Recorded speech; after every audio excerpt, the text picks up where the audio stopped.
இந்த ஏகாம்பரேஸ்வரருக்கு ஒரு சரித்திரம் உண்டு. நீங்கள் அதை கேள்விப்பட்டு ரொம்ப பிரசித்தமான சரித்திரம், உங்களுக்கு நான் சொல்லணுங்கிறது இல்லை. அதாவது அம்பாளுக்கும் சிவபெருமானுக்கும் ஏதோ ஒரு நாள் சண்டை வந்துடுத்து. சுவாமி சண்டையில் தான் ஆரம்பிப்பாளான்னு கேட்டால் அப்படிலாம் இருந்தால் தானே கோவிலுக்கு வர முடியும். அதனால 2 பேர் சண்டையில் ஆரம்பித்தா அந்த சண்டையில் என்ன எடுத்து ஏதோ அம்பாள் தோற்று போயிட்டாலோ சிவபெருமான் ஜெயிச்சுட்டாரோ ஏதோ அந்த மாதிரி. அப்படி இருக்கும்போது அம்பாளுக்கு வந்தது கோபம், தோற்று போயிட்டோமேங்கிற துக்கம். சுவாமி அவள்லாம் எப்பேற்பட்ட தேவதைகள், அவளும் நம்மளை மாதிரி ஓன்னு கொழாடி சண்டையெல்லாம் போடுவாளான்னு கேட்டால் போட மாட்டா. இப்படிலாம் வச்சுட்டாதான் பூமிக்கு வர முடியும். அதனால அவள் சண்டை போடும்போது என்ன பண்ணிட்டா, சிவபெருமானை 2-3 கடும் வார்த்தைகள் சொல்லி வெஞ்சுட்டா. சிவபெருமானுக்கு வந்தது கோபம். பூமியில் பிறப்பாயாக.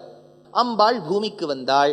வந்து சிவபெருமானை மணக்க வேண்டும் என்று ஒரு இடத்துக்கு போய் தவம் இருக்க வேண்டும்.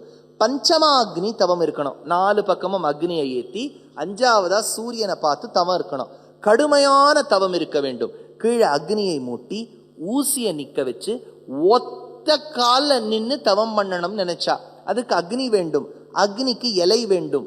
மாவின் காடு, நிறைய மாங்காய் மரம் நிறைந்த காட்டிலிருந்து நிறைய இலையை எடுத்துன்னு வந்து எரிச்சு அது மேலே நிற்கணும்னு நினைச்சா. அதுதான் மாங்காடு என்கின்ற க்ஷேத்திரம் இருக்கு.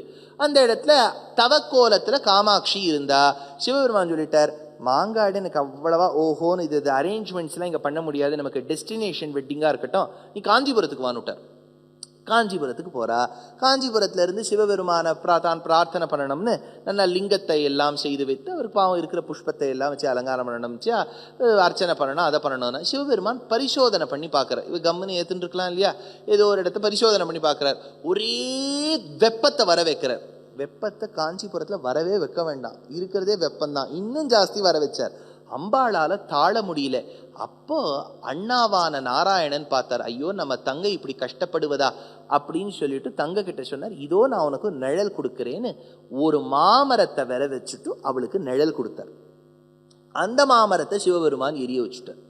கவலைப்படாத பார்வதி, நான் உனக்கு வரேன்னு சொல்லிட்டு ஒரு நிலாவாய் தான் தோன்றினாராம் நாராயணன். நிலாவின் அந்த குளிர்ச்சியால் குளிர் வந்துடுச்சு.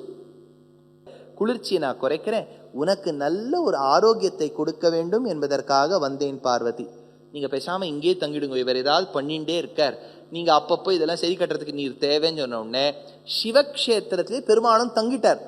இந்த கோவிலில் நீங்கள் சிவபெருமானை சேவிச்சுட்டு பிரதட்சிணமாக வர வழியில் ஒரு சின்ன சன்னதி இருக்கும்.